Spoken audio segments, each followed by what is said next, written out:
Middle split करने से पहले आपको वार्म अप और स्ट्रेचिंग की कुछ एक्सरसाइजेज करनी है। वो एक्सरसाइजेज आपको वीडियो के एंड में मिलेंगी। वो करने के बाद ही आप इस तरह से स्ट्रेचिंग ट्राई कीजिएगा। डायरेक्टली करेंगे तो बहुत पेन भी होगा और स्ट्रेचिंग में आपको इम्प्रूवमेंट नहीं दिखेगी, यानी कि मिडल स्प्लिट करना बहुत मुश्किल हो जाएगा आपके लिए। और दिन में आप हो सके तो सुबह और शाम 2 बार ट्राई कीजिएगा।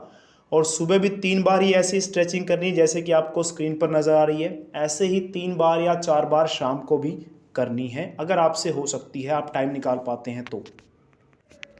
और इसके लिए आपको रेगुलर रहना है। अगर आप रेगुलर रहेंगे तो बहुत जल्दी मिडल स्प्लिट सीख जाएंगे। अगर आपने बीच में गैप्स किए, फिर से आपकी फ्लेक्सिबिलिटी कम हो जाएगी और फिर से आपको और मेहनत करनी पड़ेगी। और मैं तो रेगुलर नहीं था, इसलिए मुझे सीखने में करीब 5 से 6 महीने लग गए।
सबसे ज़्यादा ध्यान देने वाली बात इसमें ये है कि आपको स्ट्रेचिंग इस तरह से सीधे खड़े होकर नहीं करनी है, आगे झुककर बेंड होकर आपको स्ट्रेचिंग करनी है, तो आप आसानी से मिडल स्प्लिट कर पाएंगे।